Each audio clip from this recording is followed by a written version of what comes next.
Well, Mr. Comrade Issa Aremu is still with us. He's a Labour leader. And just before we went on break, you were talking about, is it a constituency crisis? What did you mean by that? Yeah, what I mean is that we have a crisis of governance in our hand, which has its roots within the constituencies that we have in the country.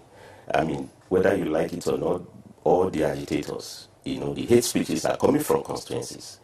And I think we should charge our legislators that they should treat it as constituency projects. It's not just getting money, building bridges. When you have, people within your constituencies who are misguided, who are, talking of breaking a federation, I think there's a challenge on those who represent them. Because somebody should speak for them. Either there's a crisis of confidence in those who represent them, or they are just simply not well guided. So, and putting it this way, when I say crisis of governance, and these are mostly youths. And for me, that again raises the noise level of frustrations in terms of development in this country. These youths parade all the degrees, BA, BSc, MA, PhD, but they don't have the real degree, which is JOB, jobs. And in the process, some of them went out of the country. The story, how they are returning them from Libya. It's sad that Nigeria, with all the prosperity, we have citizens being enlisted with Gambians trying to cross the Mediterranean. So what I'm saying here that we should, it's a challenge of governance, and I think we should turn this noise level, which is a bit quite adverse, turn them to positive energy for us to address the law development. And the key out of it is to reindustrialize the country, create enough jobs. And I think the challenge is to get 2017 budget, rolling. And I think the debate should not be, I just listened to your segment just now, again.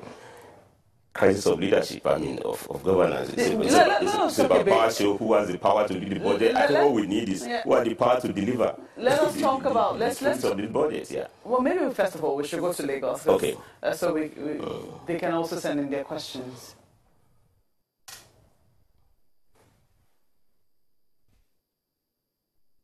Well, Comrade, looking at the whole scenario and how this is all playing out, the comments that the executive have given, the ones that we've also seen from the northern governors, what kind of steps do you think we should be taking at this time?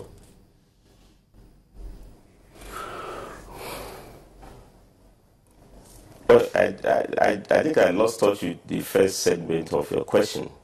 But if you are talking of what steps should be taken, I think the steps we should be taking is the first bold step that the acting president has taken. We need to change the narrative, and we need to remind, everybody what binds us together and that we're better off in bigger Nigeria.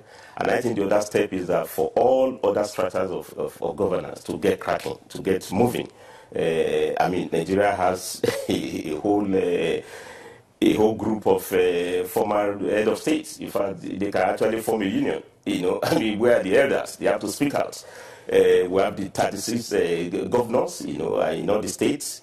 For the FCT, we have the legislators, and above all, we also have vibrant, independent democratic organizations that are non-governmental. This country Paris includes almost about 500 senior advocates of Nigeria. They should advocate now for Nigeria. There are many of us without Nigeria wouldn't be known. When they say senior advocates, that you advocate for the country, not just within the court of law, but in the court of public opinion. So I think we need to change the narrative, and I think both steps we need to take. And I'm happy now that for the first time we've seen a lot of activism to revisit 2014 National Conference report.